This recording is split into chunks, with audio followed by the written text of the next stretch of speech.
Hey guys, it's Phil coming back at you with another video. Today, I'm back. I apologize for being gone, but a lot of things were going on in the background, including my laptop that I normally record on was out of commission, and it's kind of limping along during this, but I just wanted to get something out to you guys because I know it's been a little bit of time, but I appreciate every single person that has been repping and rocking with me, and if you are new to my videos, welcome, but if you're coming back, I appreciate it from the bottom of my heart for everything that you guys do, whether it's repping and rocking in the study groups, in individual tutoring, telling people about me, or just simply tuning in now. I appreciate you guys. But in the last time that I've uploaded my video was like a month ago, and I'm super blown away. But in that time, 88 people have passed their exams.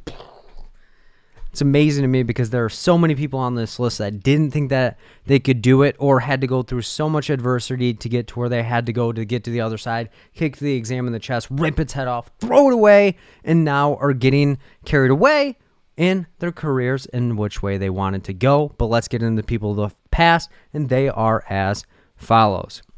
Christy S., Lisa C., Naomi B., Janietta M., Britt S., Tiffany W., Andrea J., Akuna O., Akiri S., Vinny S., Misty G., Amy P., Natasha E., Lacey W., Megan M., Ariel M., Megan L., Ashley L., Samantha R., Lashwana D., Kajari S., Aaron S., Tiffany B., Mackenzie A., Erica S., Myrna H., Christy P., Josh B., Katie C., Jeffrey P., Adrian A., Hannah K., Nancy H., Maddie U., Josh P., Tron R., Bill N., Sydney U., Donna B., Devin V., Blanca G., Melissa H., Stacy B., Kimberly T., Alyssa W., Lisa Z., Jen M., Tanya P., Joe K., Lisa H., Marcus W., Carolyn M.,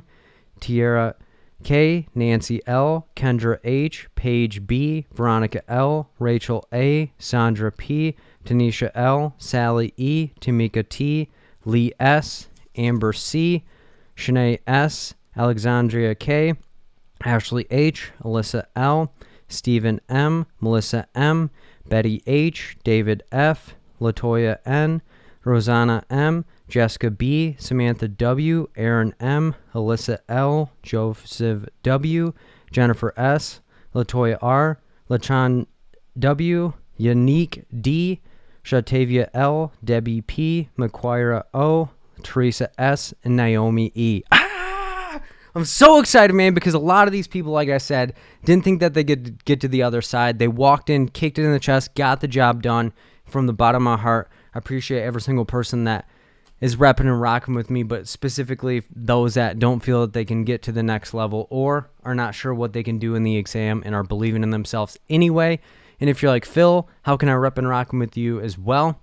The easiest way to do that is through my Sunday study groups, and the next Sunday study groups are as follows. And I know a lot of times people are like, Phil, what time do those actually start? And it's 7 p.m. Eastern time, and the next ones are 10:18 Human Developmental Theories, 10:25 Ethics, 11:1 Family and Group Therapy, 11:8 Acronym and Practice Questions, and 11:15 Practice Questions as well. And the difference between the acronym and practice questions is in the acronym and practice questions, I'm going to be breaking down each level of the acronym, comparing it to 10 practice questions, and the practice question session is just simply going to be going over 15 practice questions that are going to push and mold you into the social worker you need to be to walk into the exam and kill it and get the job done. And if you want any information on those, send me an email at berda24@gmail.com. As well as I do offer individual tutoring, but it tends to book out pretty quickly. But if you want any information for that, send me an email at berda24@gmail.com. The links for both the study groups and individual tutoring will be in the description. If people are like, what are the description? It is the information where you click view more under the title of this video. And for those that are wondering, yes, I am bringing back the one-day course, and the one-day course is going to be this Saturday, the 24th, from 11 to 7 p.m. Eastern time. So it's all day, but you do not have to be at the event the whole time because it's going to be a recorded Same thing with the Sunday study groups. If you're not able to make it to them live, you can submit payment and you'll be sent the recording afterwards. Or if you're like, yo, my exam's before that date, you can send me an email and obtain a previously recorded Sunday study group or the one-day course. And people are like, what is the one-day course going to review? It is going to review the tips I find most helpful for people to pass their exams. The tips or the reasons why people do not pass the exams. So the tips that I would say to combat those things. The third thing is going to be breaking down different topics. So the difference between a subpoena and a court order, when to refer versus when you need to seek supervision, community, DSM-5, the medications, positive and negative reinforcement. So human development is going to be mixed in there. The 5-step process that I told people to break down the questions with. We're going to be reviewing the acronym as well as 25 practice questions. So if you want any information for that, send me an email at berda24@gmail.com or click the link in the description and sign up for that. It has been the most successful thing that I've launched based on the fact that so many people are like, man, I went to so many other one-day courses. There are so many different preps and so many different groups. I'm not really sure if this is going to work for me.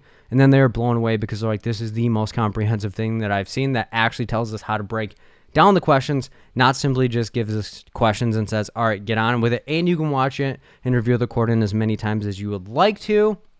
And as I stated before, if you have any questions or anything and want to get a hold of me, my email is berda24@gmail.com. And for those that do not know, Audible has agreed to both sponsor my YouTube videos and my podcast. So if you want to support me as well as support them, it's the easiest way to support me and it doesn't cost you anything. Go to my Audible affiliate link at audibletrial.com/fill-in-the-gaps. Sign up for the 30-day free trial. So if you just visit the link, it doesn't really help me out. But if you sign up for the 30-day free trial, it helps me out quite a bit. And if you're like, what is Audible, Phil? Audible is an easy way to get information on the go. So if you're busy just like me and you still want to advance yourself and push yourself to the next level, Audible is an easy way to listen to books and gain that knowledge that you wouldn't otherwise have time for. So again, if you want to help me out, go to my Audible affiliate link at audibletrial.com/fill-in-the-gap. Sign up for the 30-day free trial. And if you're like, Phil, not really sure what book I should get with the 30-day free trial, there are a couple of books that I would recommend and that I'm currently viewing myself. So the first one is Outliers. Second one is The Alchemist. The third one is The Body Keeps the Score. And the fourth one is Gaslighting. All of these can give you and provide you information and knowledge and help you progress in your life in some way, shape, or form. Some of them are clinical books. Some of them are more personal books that can help you in certain particular ways. But again, the easiest way to help me is go to my Audible affiliate link at audibletrial.com/fill-in-the-gaps. Sign up for the 30-day free trial. I appreciate every single person that is repping and rocking with me. But let's get into the topic that I want to go over today. And I've been getting a lot of emails. And so me not being able to produce a video has allowed me to advance the list of the things that I wanted to talk about. But the most common thing that I'm hearing is, Phil, I'm not feeling so prepared for my exam, or I have failed the exam. I'm not where I want to be. I'm not doing all of the things that I thought I would be capable of doing, but people around me are passing, and I'm not really sure if I can do this, or my attempts and progression or all of the process and materials that I was reviewing weren't relevant when I walked in the exam.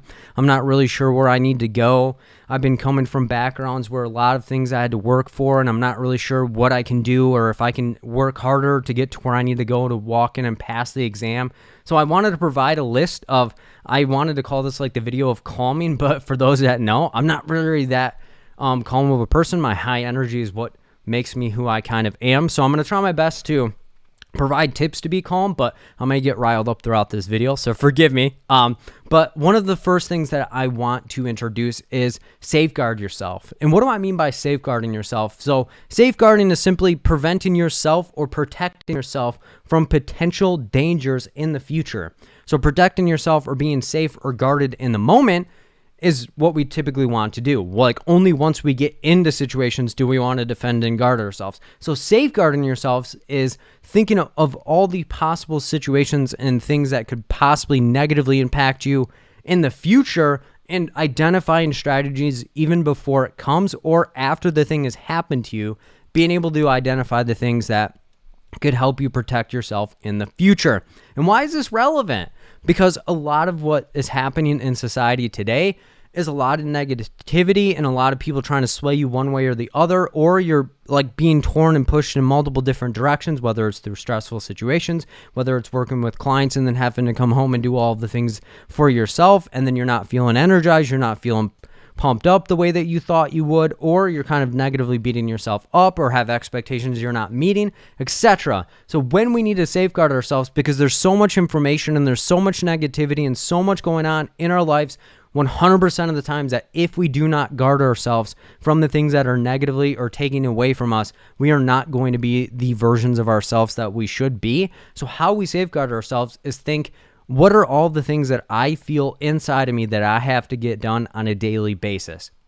And as I'm saying this, some of the things that are popping into your head, maybe we'll have to go to work, I need to take care of myself and other people in my life, I may have to exercise, I may have to eat, I may have to clean the house, I may have to do all of these other things, I may have to call this person, I have to do all of these things, maybe study, and I want to pass my exam. And that's where you have to kind of safeguard yourself and say, am I expecting too much out of myself, and am I not allowing myself the grace that I need to do in order to accomplish everything that I need to do? So safeguarding yourself is thinking, okay, what are the things that could potentially overwhelm me or take me away from myself and take myself outside of situations that I otherwise would have put myself in that are positively contributing to me in some way, shape, or form. So for example, let's say you used to exercise all the time and it helped you mental health wise, and now with COVID, the gyms are closed, you're not really having access to equipment, or it's getting colder outside if you live in kind of like colder states like I do. I live in Michigan, and it's getting kind of colder, so you're not able to do all the things that you would have done. Identifying alternative techniques or strategies or things that are not going to get you so riled up in the situation if you otherwise would have not thought about it. So for example, one of the strategies and techniques I've started to implement in my life, because whether you believe it or not, I do get anxious and I do get kind of worried about situations and get overwhelmed by things based on the fact that I'm a human and people are demanding things out of me that otherwise sometimes I'm not able to meet the expectation, or I'm harder on myself and people aren't really telling me all of these things about myself that I believe that they're telling me in order for me to get to the next level. For a lot of people, they're like, Phil, I'm kind of lost you on this. So for example, if somebody asked me, Phil, can you do a lecture for me? My first reaction is, heck yes, I totally can do this, without even considering the amount of effort, the amount of energy, and all the things that I currently have going on to get it done. Why? I want the experience, I want the exposure, I want to be in that positive environment and be viewed positively for being able to deliver information in a way that people understand it. However, everything comes with a cost. So if I don't safeguard myself and say, yo, you could overcommit on things and then under-deliver on them if you don't give yourself enough time, energy, and effort to be able to accomplish those things. So in the context of your guys' exams, if you're like, yo, I want to study an hour every single day, you don't have an hour in your life based on maybe home life, maybe your work is stressful, maybe all of these different things that you want to do for yourself.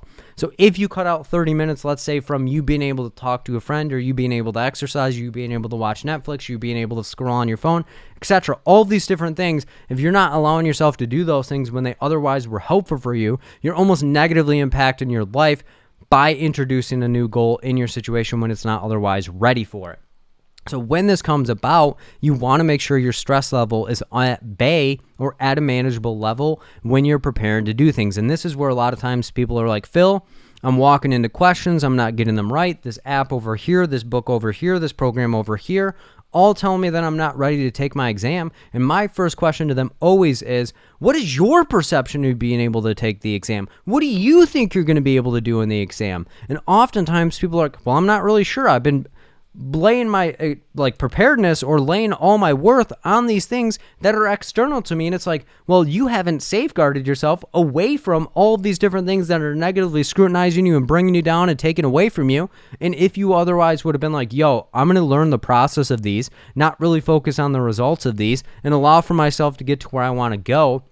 So whenever you're trying to get into this concept, and if you're like, I've never really heard of this, the biggest thing that you need to do is write down all the responsibilities that you feel that you have in your life, and then start allowing yourself to reflect on, am I giving myself enough time? Am I overcommitting? And am I giving the best possible version of myself to these activities and these tasks? And am I delivering products that I otherwise would have not been proud of. And now that I'm reflecting on it, I need to be focused on what I'm doing rather than putting forth and saying that I just did something. So in the context of the exam, if you did not prepare in the exam the way that resonated or represented who you were or who you are, then you're not really walking to the exam and taking the exam for yourself. You're being a culmination and a chameleon of the environment of the things that told you where you needed to be going. So being able to do that is sitting yourself down and reflecting, what do you need? What do you currently have? And how do you bridge that gap or fill in the gaps of what needs to be done at that given moment? So being able to safeguard yourself is reflecting on, what have you been through? What do you expect to go through? And what do you need in order to be able to go through those things in a way that would represent who you are, or from not being able to take yourself out of the environment? And the second thing that could kind of lead to this overall goal of being able to safeguard yourself is reflecting on, what blind spots do you have? And for those that are like, what the heck is a blind spot? It's often the context. If you're driving a car, it is the spot in the car that you're not able to see based on the fact that you don't have a whole vision of the entire thing. So as I've kind of introduced in some of my other videos, we often are too close to our own situations to be able to have an objective opinion on what we've been doing. So for example, people will say, Phil, I've been answering questions every single day. I've been reading this book every single day. Do you think it's a positive thing for me? Where do you think I should go? How do I improve myself? And what do you feel is best for my situation? And when people give me that much power, it kind of blows me away, because it's like, yo, I'm just some average dude that is walking with you on the journey. I'm not like a commander or a sergeant that's like, do this, do that, don't do all these other things. That is bad for you. I can't believe you're doing this. Why are you doing that? It's, yo, what would work best for you? Do you feel like reading this book or answering those questions is leading you to getting to a better result when you walk into the exam? And oftentimes people are able to walk themselves to what they feel is best, but we often need to have that reassurance. If somebody else tells me that I have to do this, I'll just throw it in my backpack and do it based on the fact that I want to appease the person, but I'm not really going to focus on that opportunity or situation when they're not around me. But when they're around me, I'm like, yo, I'm doing everything that I need to. You know, you told me to do this, so I need to be doing all of these things. And it's like, but what do you actually want to do? And are you standing out from the crowd that you're surrounding yourself with? And are you just blending in when the situation is convenient for you? And what that looks like when you walk into the exam is, you're reading a question one way based on the fact that you were repping or rocking with somebody, and then when their strategy doesn't work, you're throwing that to the side. You're whipping out another strategy. That one doesn't work. You're throwing that to the side, and then you're throwing another strategy at it, and then you're throwing that one to the side and being like, yep, I'm about to fail based off of one question. We haven't even touched 169 of the other questions, and you're already telling yourself, I don't have what I need to be able to walk into the exam and pass. So again, being able to safeguard yourself and say, yo, I know I'm going to walk into this exam, not know 100% of the answers or 100% of the questions or how to navigate all of these things, but I know one thing: as long as I show up to the exam, represent who I actually am, and do the techniques and processes that make me feel okay, the result is irrelevant. As long as you walk into something and can look yourself in the face and say, I gave 100% of what I thought was right in the situation, you're going to be able to mold and blend it and be able to make the changes that you need to make it represent who you actually are a little bit more than it did before. Than if you're like, yup, I'm just going to throw that. I'm not really going to reflect on this. I'm just not going to be able to do this. So when you have blind spots, it's like, so what are the areas of the preparation that you were doing that you entirely did not do in the way that you thought you were doing?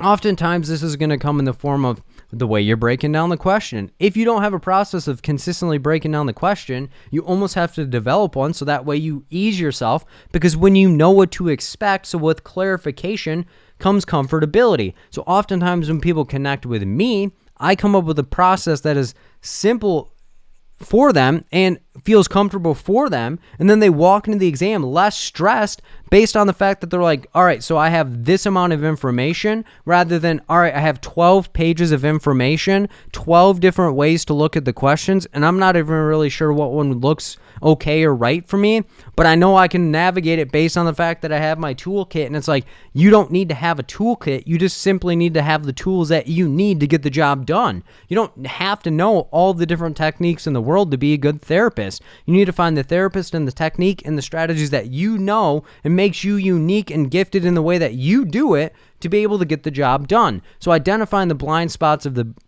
breaking down the questions, breaking down or identifying the blind spots of your learning style. And that's where I come from a different lens and angle too, is a lot of times people are like, Phil, what the heck is a learning style?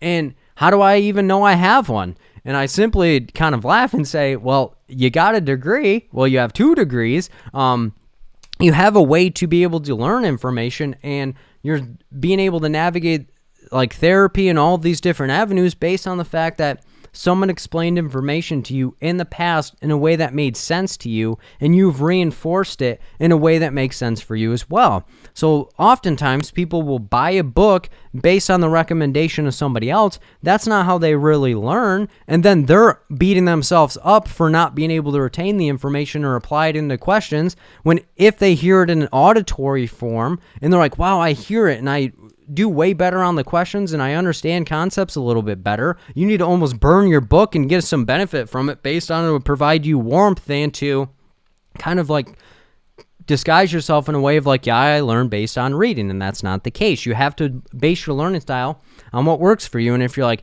well, when I read it and when I hear it, but when I do a diagram or I like make note cards, I learn a little bit better. That's the way that you should be learning it and adapting how you teach yourself or learn in order to retain and apply. And again, you didn't hear me say for you to memorize it, because the goal of this exam is not to memorize things. It's be able to recognize and apply to scenarios and situations in a form that is based on 170 questions. Again, that is where you have to identify the blind spots. And if it's not in your question analysis and it's not in the way that you're retaining and learning the information, it could simply be the most under-discussed part of the exam, which is the mental aspect of the exam. Which goes back to my first point of if you haven't safeguarded yourself or identified techniques and strategies that can balance your anxiety or balance maybe some accommodation concerns that you have at this moment, all of these different things are things that you need to consider and plan for. Or if somebody's telling you you have to be organized and you're not a person that's organized, then why are you trying to organize yourself in a way that does not actually work for you? So that could be a blind spot as well, as I'm doing what everyone else has told me to do and it's not working for me. And it's like, yeah, because it doesn't represent who you naturally are. We all have natural ways of being able to navigate and go about processes. And if you're not navigating and going about processes in a way that actually aligns with who you are, you have a massive blind spot. So when we don't look at our blind spots or ensure that we're reviewing our blind spots, you're going to get into a crash, and it's going to make you blame yourself rather than blame the process or blame the techniques and strategies of the questions, etc., that you were including in the process of you being able to prepare for this exam. So that's where you have to go with the third point that I have is, how can you align your energy with your style? What do I mean by that?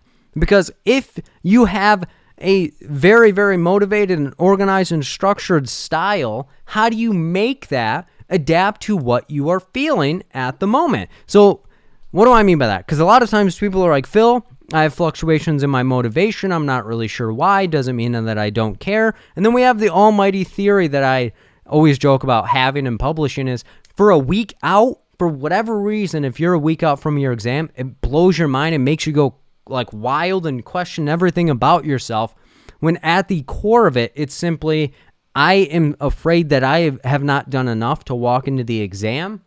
But the answer to, have you done everything that you possibly could up to this point to be able to walk in and pass your exam? The answer is yes, based on the fact that you can't go back and change all that. So how do you align your energy? So a lot of people are motivated and pumped up 100% of their days. Doesn't matter how long they've been doing an activity. It's like they're excited to be alive, if you will. And for those people, it's like, okay, any length of time for preparation is good. However, there are people like me that you can't stay focused for a very long period of time. So when I was preparing to take the exam, I only took 2 weeks because I knew if I took longer, I'd be restless, I'd be jumping all around, I'd be getting wild, I'd be overthinking everything, and I'd be trying to do them backflips off the balcony based on the fact that I'm like, okay, how can I conceptualize this in a different way than I was before? That's how you have to align your energy to your styles. if you know you can't stay focused for long periods of time, and you know if you study over an X amount of time that you're going to get wild on yourself, you should not have a very long preparation at all, based on the fact that the only thing that can dictate whether you pass or fail is the exam in general. So again, that is how you align your energy to your style, but in a different way. Let's say you're somebody that needs to be organized, you like to take things at your own pace, you need to be a little bit more cautious, and being able to prepare for this exam, you doing a short stint in short amount of time is likely not going to work and is creating a very deep anxiety inside of yourself. So the energy within that is, I need to be slow and steady, and I need to make sure that I have a very structured system, and I feel like I'm accomplishing things, I'm checking things off, I'm able to walk in and do everything that I need to do. That is how you align your energy with your style, because oftentimes people are going to say, well, I've been studying for X amount of time, I feel like it's not long enough, and it's like, is that reality, or is that what you're telling yourself and beating yourself up for not being able to do that? So again, being able to align yourself with your thoughts and what actually works for you. So as you're listening to this, if you're like, yo, half the stuff this dude just told me doesn't work for me, that's okay. I'm okay with you being able to say, I'm not somebody that can help you get to the other side, but be sure to identify within yourself or outside of me, somebody that can connect with you and build yourself up in some way, shape, or form. But if you're more of a solo rider, you don't need to get on a team. However, teams often make you accomplish more and can push you and make you feel supported in some way, shape, or form. That's where the power of my study groups comes in, is a lot of times people feel alone. They feel like no one else is struggling because all they see is success stories, because we often don't broadcast that we failed. And if we broadcast that we failed, it's like a very terrible thing for us to share all of these things, and people like get freaked out and all of these things. So we often only like to hear positive things, and if it's a negative thing, we often like ignore it, or we like bring it into our souls and say, yup, this is me. But when you are a person that needs to be surrounded by positive people and are people that are helping you get to the next level, making sure that you're connecting with people that actually work with you rather than trying to getting something out of you. So being careful of making sure that what you're doing with your energy and your style and what you represent actually represents your preparation in some way, shape, or form, which goes back and is a culmination of all of the things that I've already talked about so far, which is safeguarding yourself, preparing for all of these things, identifying strategies and techniques, prioritizing your mental health, doing things that work for you and not working for other people, identifying the blind spots of what have I been doing, am I missing anything, and am I overthinking things that make me think that I do have blind spots where there otherwise aren't, and making sure that you're connecting with the right people, connecting with yourself, and not stigmatizing yourself for being in the situation that you've been in, which leads me to my fourth point, which is focus on hope. Oftentimes people, when they think about this exam, if this isn't your first time, you know exactly what I'm talking about. But if you haven't taken the exam and you feel the same way, you'll know exactly what I'm talking about. Is you think of all the things that could go wrong and you start to prepare as if you've already failed, and you make life changes and life plans based on the fact that you're going to fail the exam. So you're already like, okay, I know, let's say it's your second time. You're already thinking like what it would feel like to be on the fifth time. It's like, well, how can you already plan for what it'd be like to fail for 5 times if this is your second attempt and then you've only ever failed 1 time? So why focus on the things that you haven't been doing rather than the 3,564 things that you've been doing right? And don't ask me to repeat that number because I was just spitting it off. But don't ask yourself, what am I doing incorrectly? What am I doing correctly? And how are the things that I'm doing correctly getting you to the next level, which is walking into the exam and tearing it apart and representing exactly who you are? So focusing on hope is, yo, I may not know everything, which is okay. I'm not shooting for the perfect score. I'm just trying to walk into the exam and to be perfectly me, because every time that I've been me and represented who I was okay with the result of whatever it was, based on the fact that I could look myself in the face and say that you put everything on the line and this just wasn't your time, but time is still rolling and my clock is not over. So as long as I have a breath inside of my body, I'm willing to push forth and get to the next level. And I'm not going to beat myself up for this, because I know that there's a lesson within this process in some way, shape, or form. So I just need to keep rolling and doing what I needed to do. But oftentimes when you hear people talking about this exam, it's either somebody trying to sell you something, somebody talking negative about it, somebody creating conspiracies of what it's like to not pass the exam, or They're telling you all the things that you should be doing with and for your situation without actually directly looking you in the face and saying what works for you, what have you done before, and how can you get to the next level in your attempts and in your preparation that would represent who you are. A lot of times people are like, just do as I say and things will work out, and then you've adapted to all these different people that you surrounded yourself with, and it's not really focused on hope because you're just hoping that all the stuff they've told you has actually worked. But hope looks like I can see a future and I see a light, and I know that as long as I keep pushing and I keep driving and I keep striving, I'll get to be able to get to my goals in some way, shape, or form. But way too many times people are looking at themselves and saying, something's wrong with me. I'm not ever going to be able to do this. I've never failed in my situation. I'm not really sure what I need to be doing. And the thing that you need to be doing is doubling down and investing in yourself as much as you're willing to invest in the other people in your life that need the assistance. You need to look at yourself and say, what assistance do I need from myself, from somebody else? What do I need to pour in my situation? Do I need to cut back on things? Do I need to focus on self-care? Do I need to start exercising? Do I need to start reading my Bible? Do I need to start praying? Do I need to start connecting myself to friends? Do I need to start talking about how I failed the exam and normalize the fact that people fail this exam and it's not a one shot for every single person that sits or tush in the chair?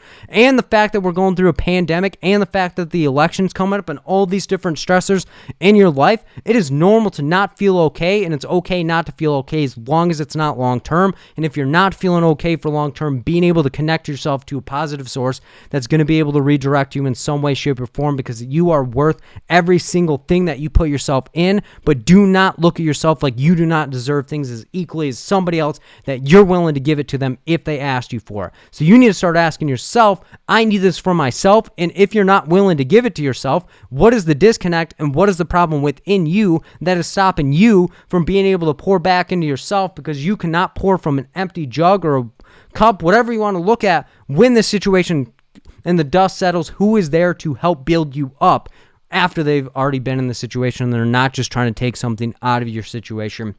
And that's where you have to disconnect yourself from other people and focus on hope. And if people in your situation, or if you're telling yourself things, or if other people in your job or all these different environments are telling you this isn't cut out for you, you need to start cutting your own way and template that works for you, not generalizing yourself, not taking the feedback of negative people, not taking the feedback of negative experiences, unless you're reflecting on it and identifying the positive things and having a funeral with the rest. And at funerals, we often focus on the positive, let go of the negatives, mourn all the things that didn't go how we want to, and then stay focused, motivated, and pumped up and get to the next level based on the fact that it's not what I did wrong. It's what I'm doing right now and what I did right in the past. And when things are going right, I'm going to keep it the same way. Oftentimes people feel like they have to change 100% of the things out of their preparation in order to get better results, but keeping it simple, focusing on hope, not just hoping things are going to work, but actually believing that you're able to do the things that you need to do in order to achieve the goals and the lessons and gain all the things that you need to do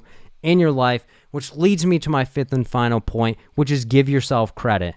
And let me say that again. Give yourself credit, because the social work field overall is one of the fields that never gives themselves credit. They're always hard on themselves. They put unrealistic expectations on themselves, or even if you meet the expectations that you had for yourself, you're thinking of ones that you should have imposed on yourself to take away the positive things in your situation. So you know more than you think. You've done more than you think you've done. And you've accomplished more than you would ever have set your mind to when you first started your journey. Stay consistent and stay on the same template. That does not mean that you can achieve larger goals than you had in mind at the beginning, but do not forget where you came from. Way too many times, once people start achieving goals, once people start doing things in a way that they never thought they would do, they forget where they came from. And what do I mean by that is oftentimes people forget what they were doing at the beginning, so they were more excited when they started the task than when they're doing the task and they've accomplished the task to get to the next task.